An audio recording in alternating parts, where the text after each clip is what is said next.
from SallieTomato.com. The bag we're going to be making in this class is the Evelyn bag.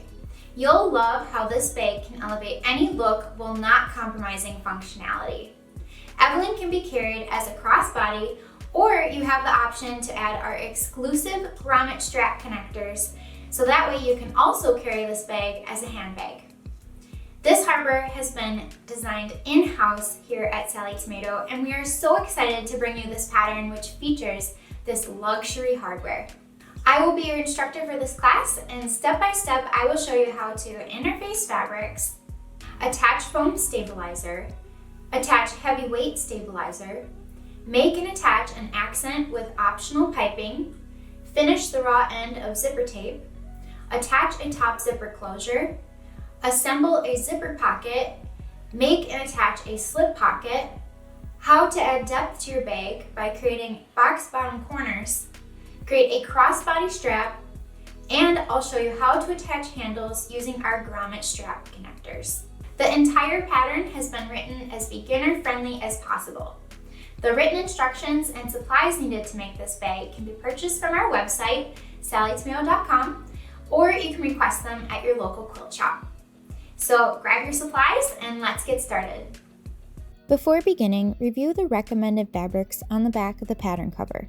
Also, it may be helpful to label your pieces as you cut them by marking the name of each piece on the wrong side. Cut the pieces listed in the pattern, and let's get started.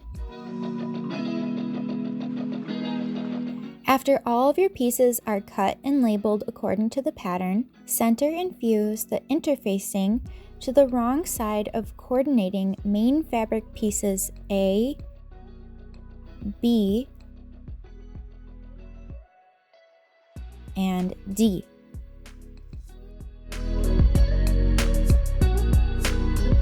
With right sides up, position main fabric piece A and each main fabric piece C on foam piece L so none of the pieces overlap. Use basting spray or pins to hold the layers together. You can also simply spray the wrong side of each piece and press it down to adhere to your foam. Just be sure to spray in a ventilated area. Another tip is to align the straight edges of the fabric with the straight edges of the foam to save you a little bit of time trimming your fabric later. Baste all edges with a 1/4 inch seam allowance. If you're using cork fabric or faux leather, you might want to try using a Teflon foot for this step, as it will help you glide over the fabric much easier. After sewing, trim the excess foam even with the edges of the main fabric.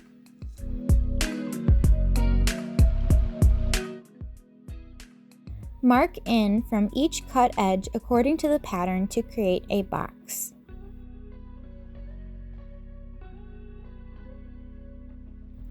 Center piece M on the foam side of the main panel. Use basting spray or basting tape to hold it in place.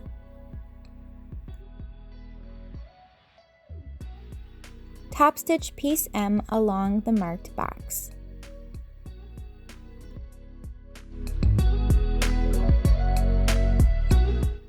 With right sides together, align the bottom edge of main fabric piece C accent facing with each top edge of piece G accent lining.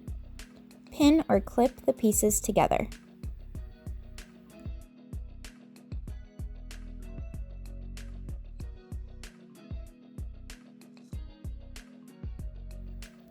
Sew together along each straight edge with a 1/4 inch seam allowance.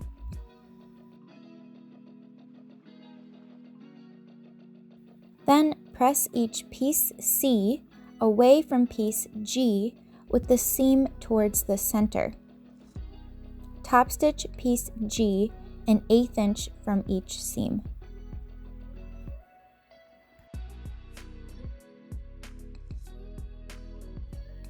Cut about a 5-inch long slit in the center parallel to the sides. Then, with right sides together, align all edges of piece CG with main fabric piece B accent. If you'd like to add piping around the outer edge of your accent, now is the time. Be sure to check out our blog for a tutorial on how to attach and join piping. It's very simple to do and adds another professional touch to your bag. Sew together with a 1/4 inch seam allowance around the outer edges.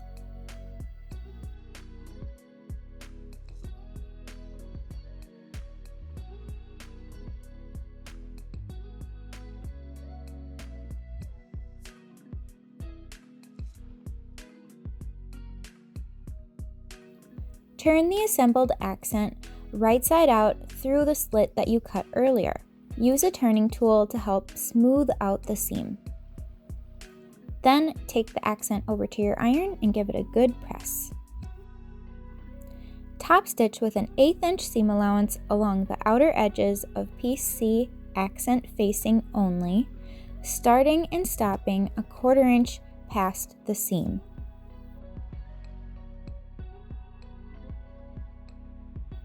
Fold main panel and accent in half to mark the center.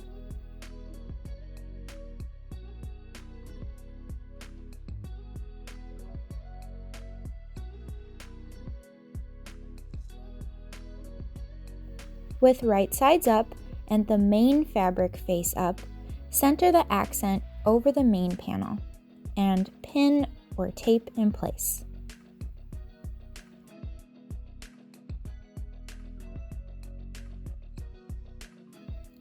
Top stitch an 1/8 inch from the outer edge of the accent, starting and stopping at your previous top stitching.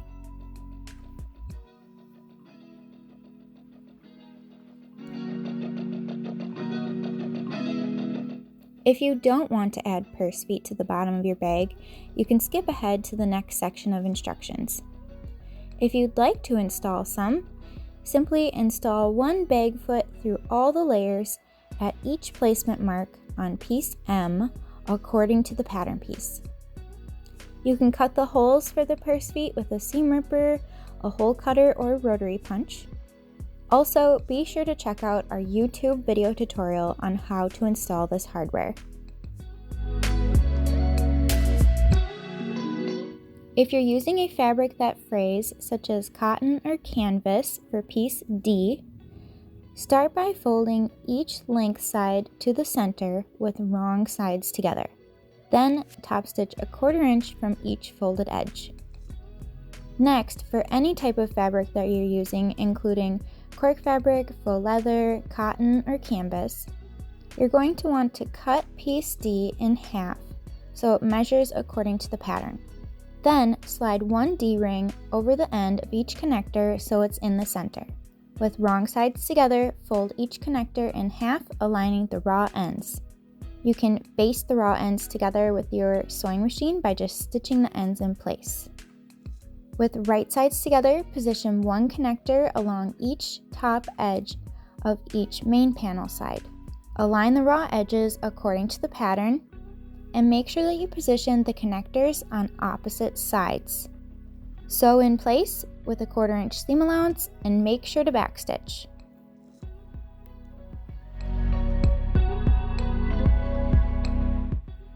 With right sides together, fold the prepared exterior in half, aligning the top and side edges.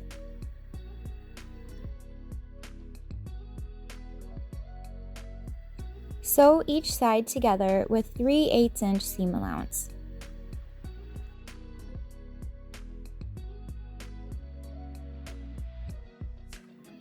Next, we're going to create a box bottom at each bottom corner of the exterior. With right sides together, match the side seam and center bottom, and align the raw edges.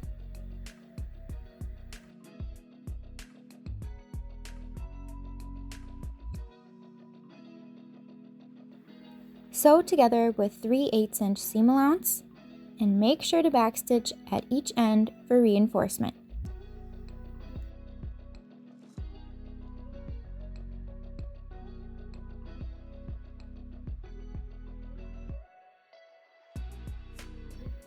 Trim each corner a little bit to reduce some of the bulk, but be careful not to cut through your seam.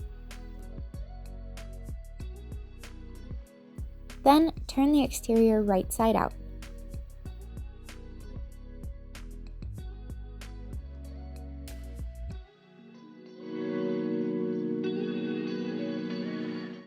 Next, we're going to finish off the raw end of a 16-inch zipper. If you're using a metal zipper tab, you're going to attach it to the closed end without the pull according to the manufacturer's instructions. Be sure to check out our YouTube tutorial on how to install this hardware. After your metal zipper tab is installed, you can skip ahead to the next section of instructions. If you're going to use fabric to create a tab to finish off the raw end of your zipper, be sure to check out our YouTube tutorial on how to finish the raw end of a zipper with a handmade fabric tab. For this section of instructions, please watch our YouTube tutorial on how to attach a zipper to the top of a bag. For this section of instructions, please watch our YouTube tutorial on how to assemble an interior zipper pocket. For this section of instructions, we also have a YouTube tutorial, so be sure to check it out to learn how to assemble an interior slip pocket. The next step is to assemble the lining. With right sides together, sew only the sides and bottom edge of the lining with 3/8" seam allowance.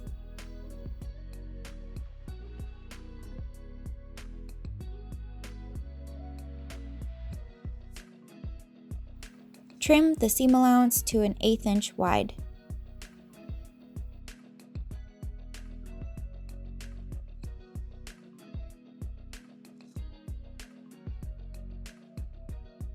Next, you're going to create a box bottom corner at each bottom corner of the lining.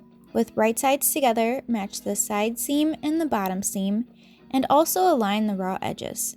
Sew together with a 1/2 inch seam allowance. Make sure to backstitch at each end. Trim each corner to reduce the bulk, but do not cut through the seam. Turn the lining right side out.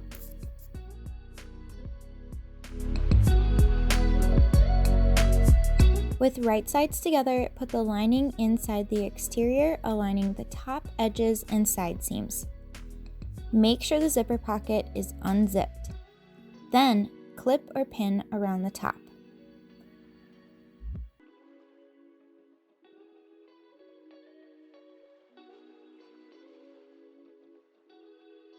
Next, sew the entire top edge with 3/8" seam allowance, making sure that the accent, zipper end, and hardware are pushed down out of the way.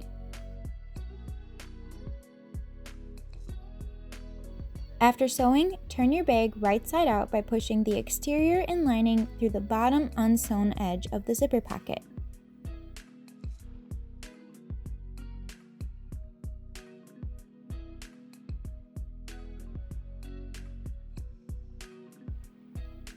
Then, top stitch the bottom edge of the zipper pocket closed with an 1/8 inch seam allowance. After top stitching, push the pocket through the zipper opening and arrange it in place.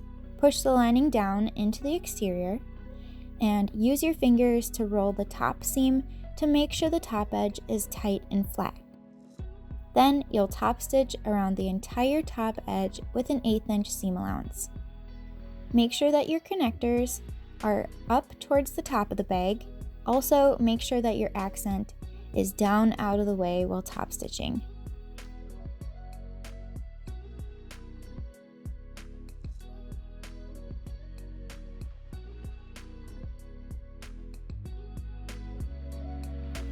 This next section is optional.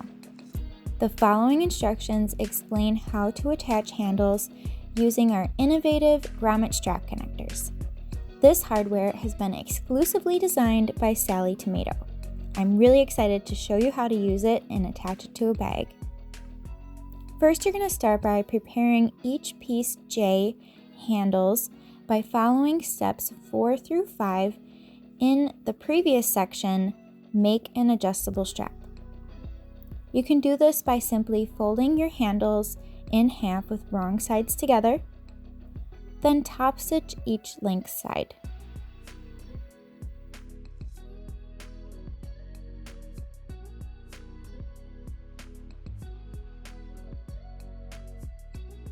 Set your handles aside. Remove the screws from each connector to separate the U-ring, grommet faceplate, and grommet backplate. You should have already marked the placement marks on pattern piece C accent facing. Center one backplate over a placement mark. Use the backplate as a template to mark the inner circle and the screw holes. Draw an oval around all three markings, only slightly larger. There's a really good picture of this in the pattern that will help you see this step very clearly. Use a seam ripper and a scissors to cut away the oval through the fabric and the foam. Position one faceplate and one backplate over the hole, with the faceplate against the outside of the bag and the backplate against the inside of the bag. I highly recommend gluing the hardware in place first, then screw the grommet pieces together. After that, you'll screw the U-ring in place. After one of the connectors is installed, you'll repeat the same process to attach the remaining connectors. To attach your handles to this hardware, you'll start by threading each end through one U-ring, and you'll fold the end about 1 inch to the underside. You'll top stitch each end of the handles to itself. Also, make sure that there is only one handle on the front, and there'll be one handle on the back side of your bag. Congratulations, you have finished your Evelyn bag. I hope you enjoyed this tutorial and learned lots of tips for sewing with different types of fabrics, interfacing, purse hardware, and zippers. We would love to see your completed project, so be sure to tag us with #Sallie Tomato and #EvelynBag. Also, don't forget to give this tutorial a thumbs up so that way you know you enjoyed it, and also don't forget to subscribe to our channel so you don't miss out on any future tutorials. We'll see you next time.